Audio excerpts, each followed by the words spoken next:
What I am trying to say, and I want you to listen to the sincerity in which I make my comments. This decision is a critical decision, not only for Linden Lumber Company and all those employees and all those other people who are affected by this decision, but all the rest of the county is impacted by this as well. This is not, and I'm going to make several clarifying comments. You know, one of the papers reported this was a done deal. This is far from a done deal. The decision is made the commission has made no decisions on this issue. This just came to the commission a couple of weeks ago. So we have been trying desperately to do our due diligence to gather all the information on both sides of the issue so we can make the right decision. We've not come to that yet. We've not come to a vote on this particular issue. Part of the reason for a public hearing is to see how the citizens feel so that can be factored into our decision. I want to thank all of you for being here, and I want to thank all of those dozens and dozens and dozens of people who've called expressing their view one way or the other. What I want you to understand is our charge, our goal, our mission is to try to weigh all sides of an issue, good and bad, pro and con, and then make the decision that's in the best interest of the majority of the people in the county. There are lots of good reasons to support this proposal that's been presented to the commission. There are lots of reasons not to support it and to be against it. And the people that have come before the commission on either side have presented good, meritorious arguments, and they've asked good questions. I'm going to try not to belabor this, but this has been weighing so heavily on me the last couple of weeks because, and I don't think you'll find anybody that doesn't feel this way. Everybody in this room wants to save 425 jobs. Everybody, I think, without exception, wants to do that. But we also have to protect the county's interests and make decisions in the best interest of all of the taxpayers.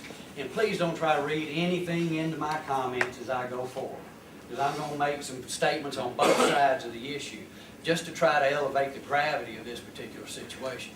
What are the reasons for doing this? You've heard to save 425 jobs, to protect the $13 million annual payroll. Linden Lumber has a $50 million economic impact on the area economy. You've heard about the ripple effect. If Linden Lumber closes its doors, loggers are going to close their doors. People are not going to buy as many groceries. They're not going to buy as much gas. They're not going to be able to pay their doctor bills. They're not going to make their house payment, and on and on and on. I truly believe most everybody, even those opposed to this issue, understand the economic impact that Linden Lumber Company has, not only on those employees, but on the rest of the city and the county and beyond as well. As you heard earlier, the Overmeyers have offered to walk away from this with no income stream and without a penny, if that's what it took to keep the business going and for this deal to be struck and for it to remain a viable business going forward. What has happened here is a confluence of factors has come together to just knock these folks to their feet. And what I mean by that is they were very upfront with what they admitted. They made a bad business decision several years ago and they stuck with it too long. And it cost them lots of money. In addition to that, you have a housing market that is bottomed out. To consider the issuance of a $7 million bond issue through the county to turn around and use that $7 million to loan to Linden Lumber Company, and Linden Lumber Company would then service the debt over the next 20 years to pay off those bonds. That's the proposal. And the conditions that the county has verbalized, various members have verbalized to consider an affirmative vote to that tonight would be one, before the actual bond issue, they would be entitled to receive an independent audit of the finances of Linden Lumber Company, and if they didn't approve the independent audit, they could can the deal. The second would be to approve the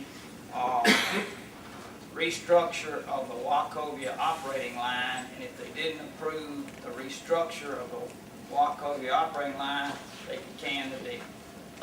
Third would be that they would approve the restructure with Federal Land Bank if Federal Land Bank wasn't paid in full. If they didn't approve the restructure, they could can the deal.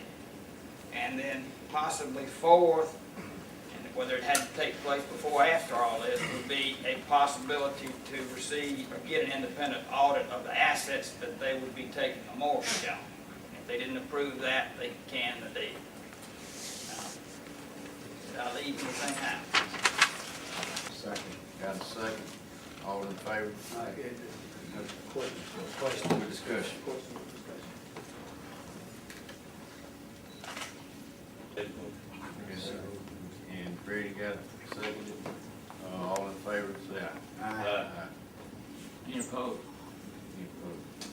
That's the conditions and limitations as expressed. Right. Hey, there was one more resolution, and nothing moved, which I didn't go on correction.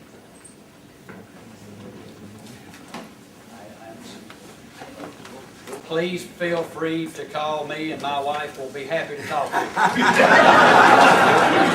Gary, we thank all of y'all for Seriously, please, if you coming, have and questions or you need anything. be assured that we still have many obstacles and many things we've been looking at. Thank you.